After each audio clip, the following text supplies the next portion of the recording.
In the beginning, there was only the moon, stars, and a massive cat with a pale gray coat and eyes as black as night. It danced among the void, each paw step creating a star, and coming home to the moon to rest. One evening, this cat, Arnea, decided it would make something special, a world, creating it with love and intention. It pranced away out and licked the darkness. Its spit created the oceans. Its bite created the depths. A tooth fell out and created the land. Arnea laid down, tucked its paws underneath itself, and let out a long, soft purr. The purr was one of love, bringing life of cats to live on this newly made world. Pleased with the world it had made, its work for the day was done. Turning around, tail swishing, a tick was flung off of its tail, latching onto the world. Oblivious, Arnea kept its route back to the moon to rest. This tick was full of Arnea's blood, and pumped the world full of blood and evil, making it so that whatever creatures would put here would be corrupted. The next day, Arnea returned to the world, gazing upon it. Something was wrong. The tick had been pumping depraved blood into the planet all night. Arnea began to panic. How could this have happened so soon? It knew that the world wouldn't go without corruption forever, but this early? Outrageous. Arnea poked its nose into the atmosphere and whispered to the cats as to not hurt their ears. Take your hearts out and store them somewhere safe. This way you can undergo much damage before falling down. This way you will not get as sick as long as the heart keepers keep the hearts sterile. Remove every kit's heart safely before their eyes even open. Do this forever. Arnea then tried prying the tick off with its teeth, but a nasty poison filled its mouth. Yelping at the pain of the stinging poison, Arnea ran away in fear of harming the world even more. Down on the world, in the cavernous depths beneath the tick, the blood began to clot. The clot began to spasm and solidify more and more as the seconds went by. Bursting forth from the clot, it struggled and thrashed its way to the surface, gasping for air, but only inhaling blood was a creature, not unlike a cat, but a mockery of one.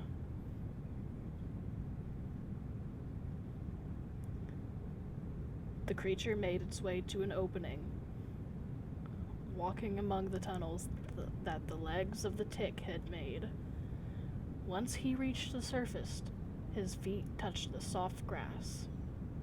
This creature was an emaciated cat, muscle and fat shriveled to the form of the bones, but it had a long, skinny tail with a plume at the end.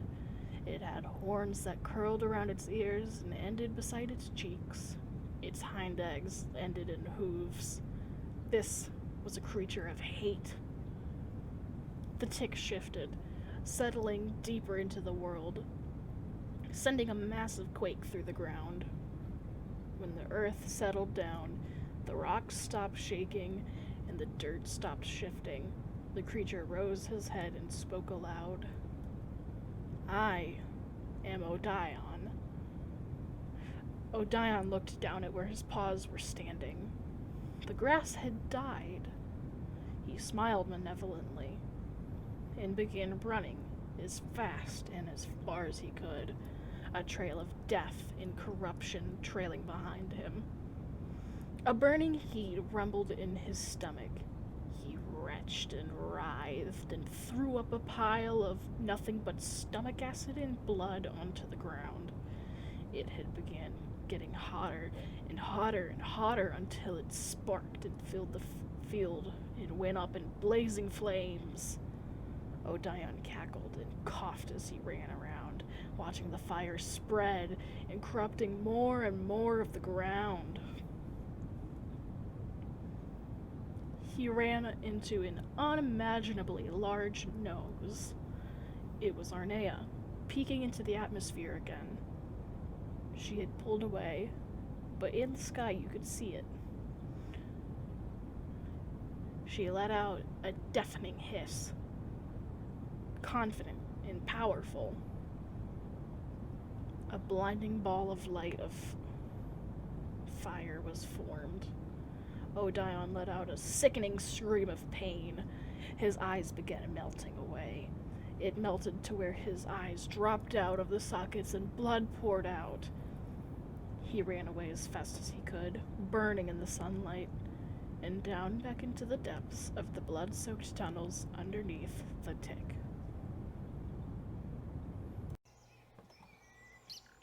That day, a cat dreamed. He dreamed of warm, golden hour breezes that blew through the soft air.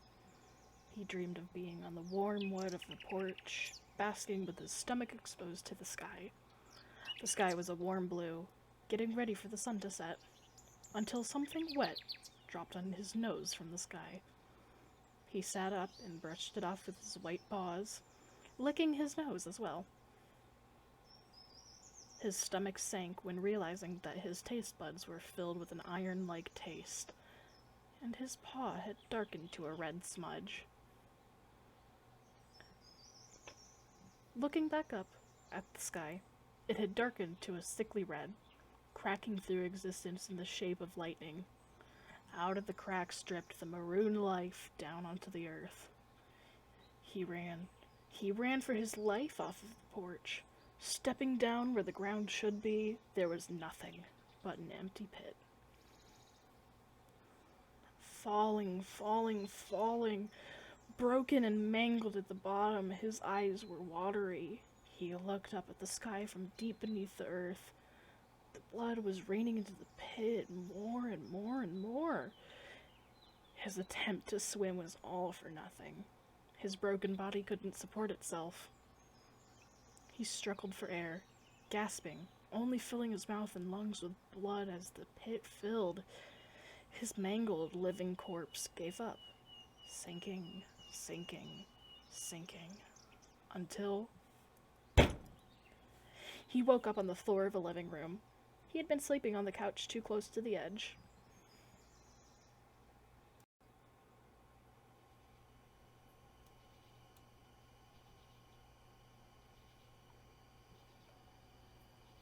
Vanilla was a 3-month-old kid.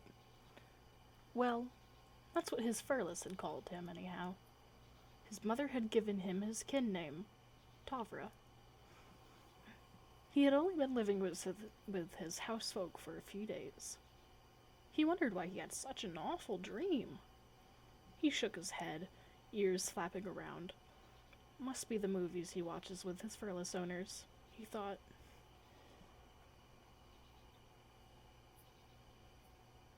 It was dusk. The air was balmy and breezy. He poked through the cat flap onto the enclosed porch to enjoy the calm air. Though, something piqued his interest. A loose corner spot on the screened porch floor. How exciting! He bounced to it and pushed his little face through, his whiskers popping out the other side with his fluffy cheeks. Wiggling his shoulders, he managed to get through. Though, he wasn't very good at working his body yet, and plopped onto the grass below.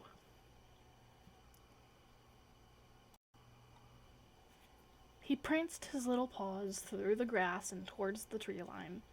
It felt like forever to get where he was going. He peered up at the sky behind him. It sure was getting dark quick. But fireflies in the dark brush were so enticing. He couldn't help himself. Chasing the bugs and other crawly things, he was having a blast getting his pretty white, downy fur messy and filled with twigs and leaves. He was chasing a particular firefly, which had landed on a log. Tavra was sure he had it this time. He bounded towards it in the sloppy kitten fashion, reaching a paw up to swat it when a paw, much larger than all four of his combined, caught the bug under its pads. Tavra looked up in shock. That was mine! The grown cat towered above him, but he wasn't scared. The stranger softly laughed through a purr. He tilted his head. What's funny? It looks like you're growing plants from your fur, little one. As his eyes adjusted to the darkness better, he could see that this was a she-cat. She was tall, thin, had fur like feathers, and eyes like olives. Would you like me to get you cleaned up? You have to get your house folks soon. You wouldn't want them knowing you were all the way out here now, would you? A sudden deep sadness struck through the kit. He had missed his mother dearly after being taken from her so recently. He pitifully looked up at her and nodded sadly. She chirped to him softly to calm his nerves.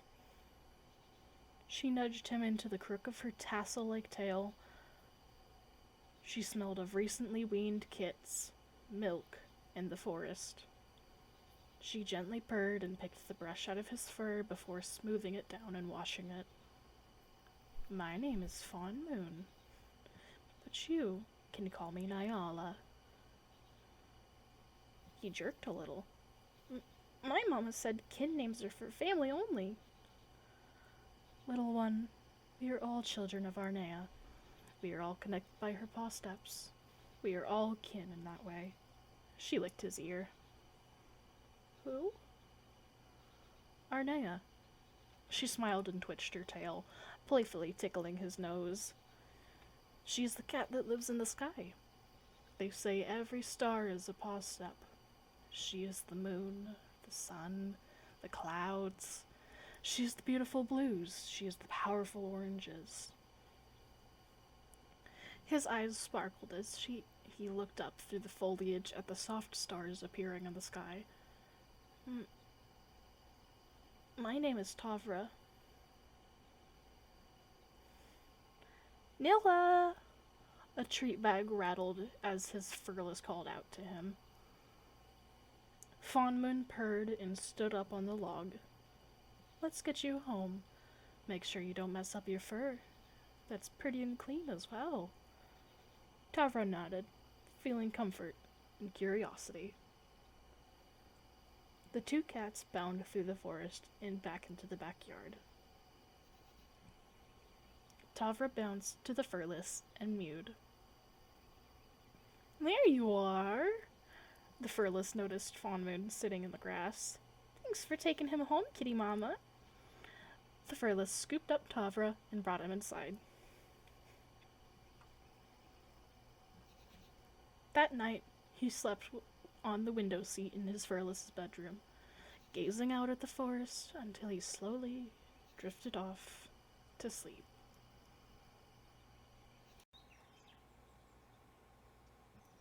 The next day, Tavra took his sweet time getting out of bed. The sun was shining warm rays right down into the spot that he lay in. His furless had gone out to do their out-of-the-house daytime activities, leaving him alone for the most of the day. Lazily padding to his food bowl in the kitchen, he was pleased to see that she had left him wet food instead of dry today.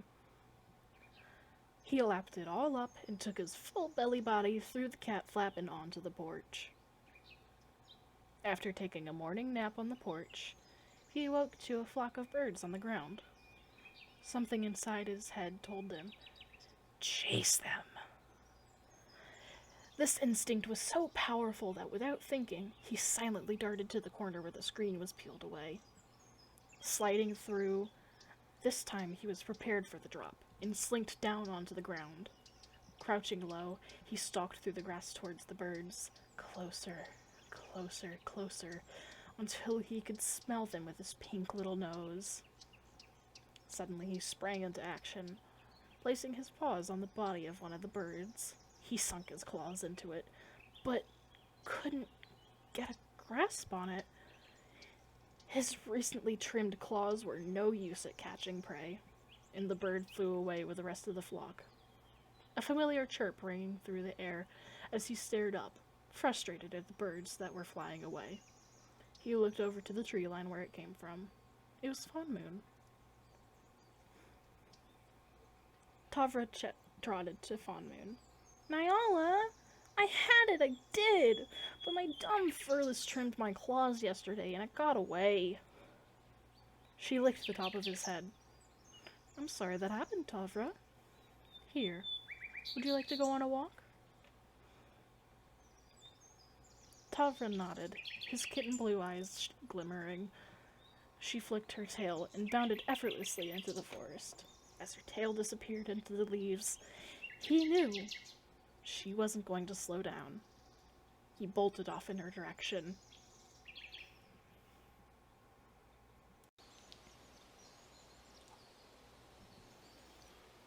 Entering the forest, it felt like stepping into another world.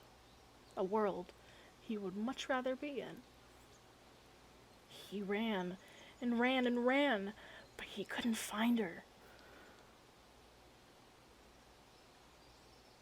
Arnea has given us many gifts, chirped Fawn Moon's soft tone. Where was she? He turned in a few circles, trying to locate her call. He looked up and saw her sitting on a branch that fell worlds away from the ground. Your claws. They may be trimmed, but you can still use them. Come now, quickly. With that, she disappeared once again, leaping from branch to branch with grace that he was certain no one else could match. Instinct urged him on like it had with the birds. Tavra ran to the tree he had seen her in last, reaching his little white paws onto the bark of the trunk. A gust of wind broke through his fur and tickled his skin.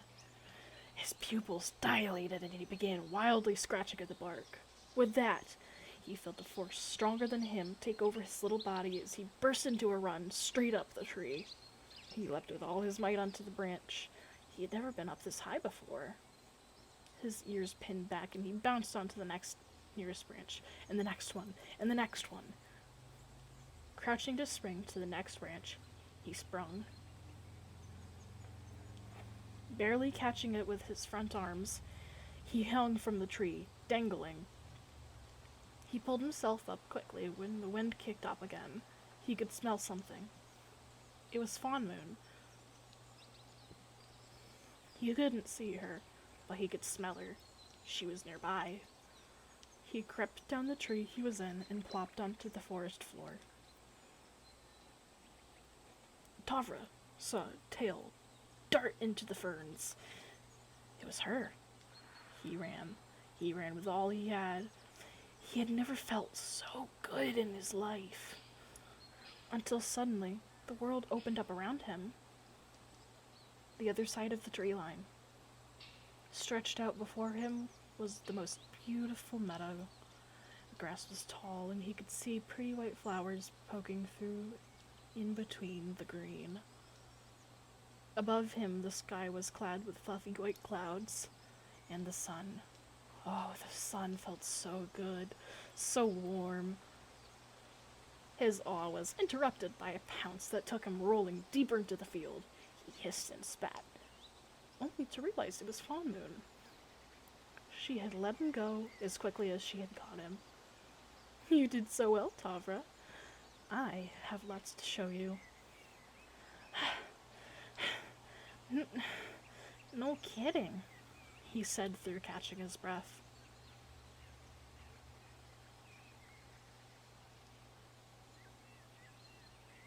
Through the sun high, they explored the meadow. She showed him the streams with frogs, dens with rabbits, and flocks of birds.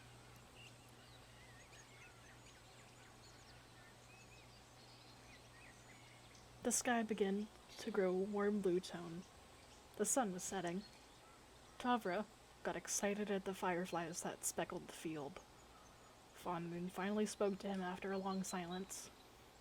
Here, up on this rock. She led him to a sloped boulder.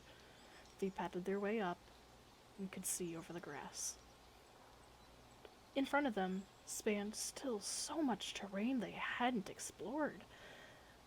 he was missing something. The sun rays were leaving them as they went below the horizon. Mountains! That's what he hadn't noticed. The horizon in front of them was a mountain range. Tavra, if you ever need me, and I'm not here, you can find me there. My home is in those mountains. You can follow my path, just as you did in the forest today. Are you going to leave me? He quivered and looked up at her. Of course not, my dear. But maybe one day you'd like to come visit me. I don't think I'm ready to walk that far. My paws hurt. It won't be until you are ready, okay? I will never make you do anything that you are not ready for. But until then, every day, we can come out here and explore, and I'll teach you everything that you need to know to be outside as much as you please.